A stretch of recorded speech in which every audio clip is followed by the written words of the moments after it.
খুলনা প্রকৌশল ও প্রযুক্তি বিশ্ববিদ্যালয় কুয়েটে সব ধরনের রাজনৈতিক কর্মকাণ্ড বন্ধ থাকবে। রাজনীতির সঙ্গে যুক্ত থাকার সম্পৃক্ততা পেলে শিক্ষার্থীদের আজীবন বহিষ্কার ও ছাত্রত্ব বাতিল করা হবে। বুধবার বিশ্ববিদ্যালয়ের সিন্ডিকেটের 93তম সভায় এসব সিদ্ধান্ত হয়। এদিকে মঙ্গলবারের সংঘর্ষের পর বুধবার বিশ্ববিদ্যালয়ে কোনো ক্লাস পরীক্ষা অনুষ্ঠিত হয়নি। দিনভর অবরুদ্ধ করে রাখা হয় কুয়েটের উপাচার্য ডক্টর মুহাম্মদ মাসুদকে।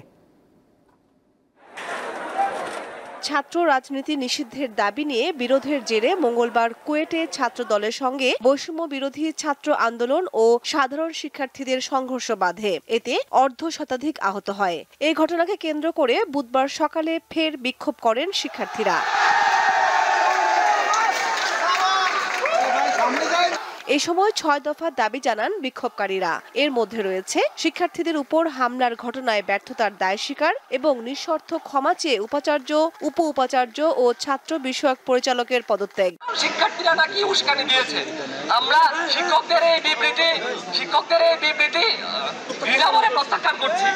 বেঁধে দেওয়া সময়ের মধ্যে ভিসি পদত্যাগ না করায় দুপুরে প্রশাসনিক ভবন ও একাডেমিক ভবনে তালা লাগিয়ে দেন শিক্ষার্থীরা।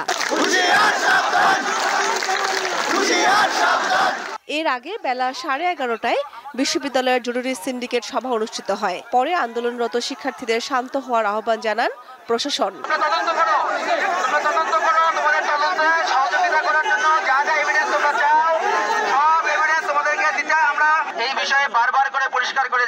একই দিন পৃথক সংবাদ সম্মেলন করেছে কুয়েট ছাত্রদল। তারা জানায়, শিক্ষার্থীদের উপর হামলার ঘটনায় সংগঠনের কেউ জড়িত নয়।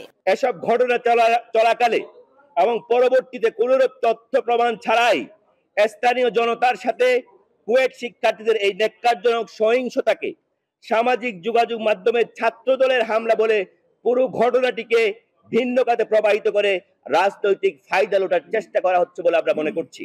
এদিকে মঙ্গলবারের সংঘর্ষের সময় ধারালো অস্ত্র হাতে অবস্থান নেওয়া খুলনার দৌলতপুর থানা যুবদলের সহসভাপতি মাহবুবুর রহমানকে সংগঠন থেকে বহিষ্কার করা হয়েছে। এক বিজ্ঞপ্তিতে এ তথ্য জানানো হয়। দীপ্ত বার্তা কক্ষ।